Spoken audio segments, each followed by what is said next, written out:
দিনে রাতে সোশ্যাল মিডিয়ায় কত কিছুই তো শেয়ার করেন, কিন্তু একবারও কি চিন্তা করেছেন আপনি কি শেয়ার করছেন? একবারও কি ভেবে দেখেছেন আপনার শেয়ার করা জিনিসটি দেখে কত মানুষ গুনাহগার হচ্ছে?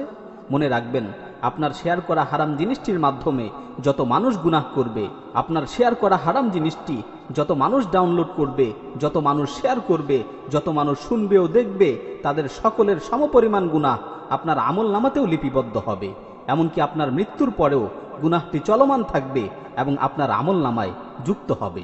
রাসূল সাল্লাল্লাহু আলাইহি ওয়াসাল্লাম বলেন, মান দাআ ইলা দালালাতিন কানা আলাইহি মিনাল ইসমি মিসলা উজুরি মান তাবিআহু লা ইয়ানকুসু যালিকা মিন আসামিহিম শাইআ। কোনো ব্যক্তি যদি কাউকে গোমরাহির দিকে আহ্বান করে, কোনো ব্যক্তি যদি কাউকে গুনার দিকে আহ্বান করে, আর ওই ব্যক্তি যদি তার ডাকে সাড়া দিয়ে সেই গুনার কাজটি করে, তাহলে আহ্বানকারী ব্যক্তি গুনাহকারীর সমপরিমাণ গুনার অধিকারী হবে। তাদের উভয়ের গুনার মাঝে কোনো ধরনের কমবেশ করা হবে না। প্রিয় ভাই, আসুন কোনো কিছু শেয়ার করার আগে একটু ভালো করে চিন্তা করি। কোনো কিছু শেয়ার করার আগে একটু ভালো করে ভেবে দেখি আমি কি শেয়ার করছি।